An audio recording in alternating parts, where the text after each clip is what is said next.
One of the most common questions I am asked by online poker players is how do I adjust to live poker? Well, today we're going to be discussing that. Recognize that poker is poker. The games are different, but they're not drastically different to the point that you need a drastically different strategy online compared to live. That said, there are some differences between the two formats that we definitely need to discuss.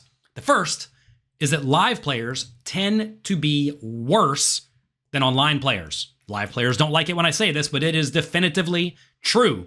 If you go to the casino and play 5-10 no limit hold'em live, the game's going to be kind of soft. But if you go play 5-10 no limit hold'em online, the game's going to be incredibly tough. 1-2 no limit online is pretty tough. 1-2 live is super duper soft. There are various reasons for this. The main one is that online poker happens way faster. You play many more hands per hour when you're playing online than live, and that makes it very clear to players if they are winners or losers. If you only play 4 hours of poker each week, and sometimes you win, sometimes you lose, it's kind of tough to tell what your edge is. But if you play 4 hours online and you play 4 tables at a time, you may be playing 8 or 10 times as many hands in that 4 hour period as a live player would. And if you're just consistently getting crushed over those 4 hours online, you're either going to quit or going to make a point to get way better. And that is what happens online, and that makes online games way tougher than live. So your opponents are going to have way more leaks live compared to online, and that allows you to make a point to try to exploit them.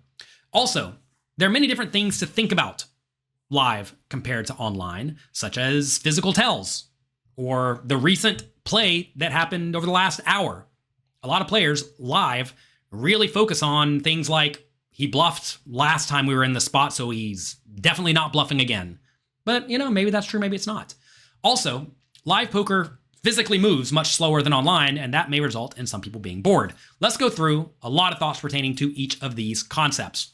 First, live players are worse. This allows you to make many more substantial exploits live compared to online, which gives you the potential to have a humongous win rate live compared to online. If you're a good online poker player, you may win something like 7 big blinds per 100 hands you play.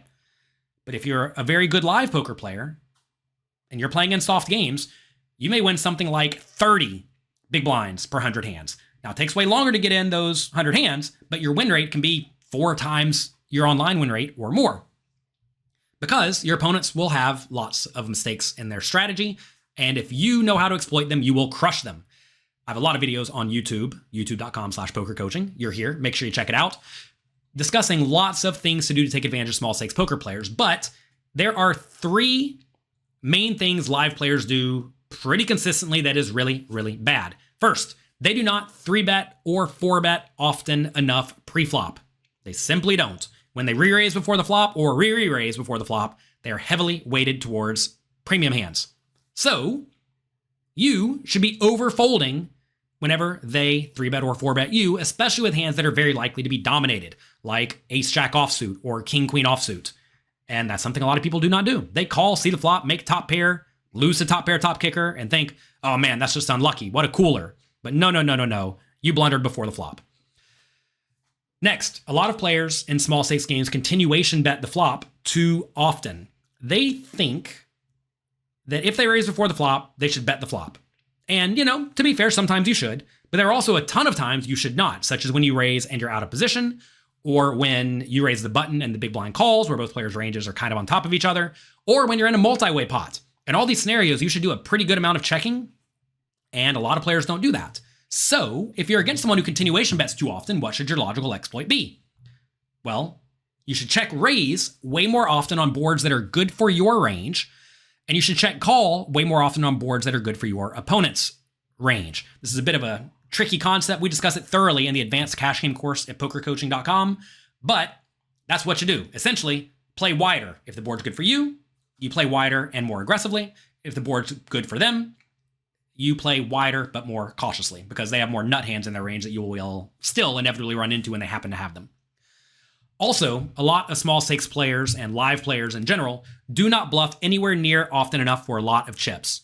If your opponent check raises you all in on the river, fold almost everything. because they are going to show you the nuts or close to it the majority of the time, unless they are overly maniacal. Now, these 3 exploits here are the most common exploits you will see in live poker. Now, that does not mean, though, that everyone has these leaks. Some people do, some people don't.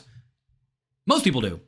Only a few don't. But if your opponent is the opposite, like say your opponent loves to check raise all in on the river because they think their opponents fold way too much, which is probably true, well, you need to be drastically overcalling that player, right? So always consider each player's specific tendencies. Next, there are different things to think about live, such as live tells. Very often, you'll be able to tell if your opponent likes their hand or not. So many times when I'm playing live cash games, I'll raise from a position, whatever, it doesn't matter. The big blind calls, they'll check the flop, and I will check it back in a spot where the game theory optimal strategy is to continuation bet 100% of the time. You may say, why would you check it back if you're supposed to bet every time? Well, I can look and tell the opponents like their hand. Some players, they'll just be sitting there normally whenever they don't like their hand, but when they love their hand, they'll like sit up a little bit. They'll be clearly into it. Other players will do things like put a card protector on their cards if they're going to play. So if it folds to you in the cutoff and the button always puts a card protector on his cards, if he's going to play, when he doesn't put the card protector on his cards, he's probably not going to play, which lets you raise the cutoff as if you are on the button. So you get to play more hands profitably. So you want to be looking to look to see anything your opponents do that is very different from their baseline behavior, right? Like say the big blind normally sits normally when he has a normal hand, but he sits up like this when he has the nuts, or when he's interested in the pot. Don't continuation bet 100%, right? Recognize, though, that some actions, perhaps the exact same action, the same mannerism you see, may mean different things when your opponents are betting compared to when they are facing a bet. For example, some people may stroke their chin whenever you bet and they're considering a call. Maybe that's weak, maybe it's strong, whatever. Alternatively, if you check and they stroke their chin, it may mean the exact opposite thing. So you have to recognize that stroking the chin does not necessarily mean weak or strong for your particular opponent. It depends on the scenario that they are in.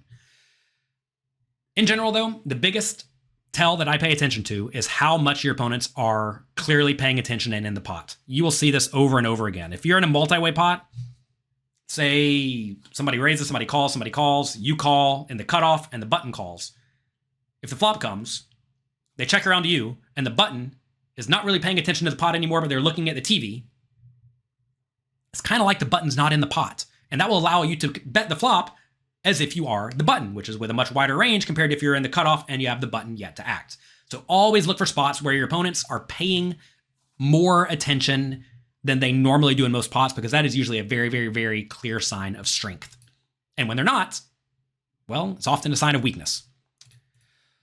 Finally, live poker moves a lot more slowly than online. And because of this, it will take you a lot more time to put in a substantial amount of volume. And this will result in you having much longer downswings in terms of time. You have to realize time is not the metric you use when analyzing poker. You should use the number of hands played when analyzing poker.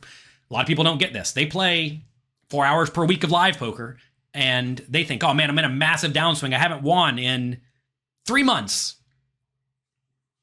If you only play 500 hands per month, though, that's 1,500 hands. 1,500 hands is about, I don't even know, half of a decent day of playing online if you're playing multiple tables at a time. Have you ever lost over the course of half of a day playing online? Like, obviously, yes. You're going to have many losing days when you're playing online poker, even if you play a ton of hands. If you play 5,000 hands, you will have losing days. So realize that if you don't play that much poker, you can be on a downswing for a very long time, especially if your edge is not good.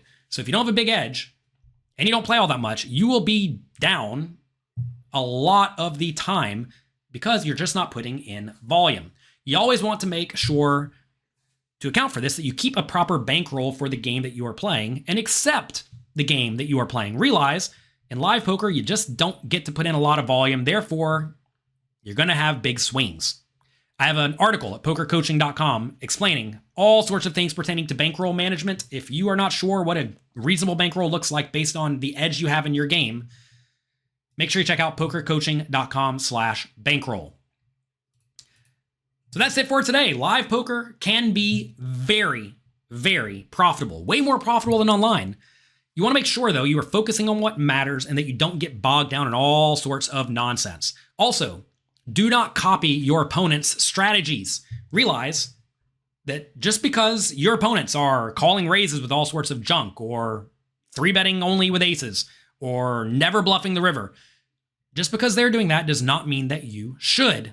Your opponents, especially in small stakes games, are probably losing at poker.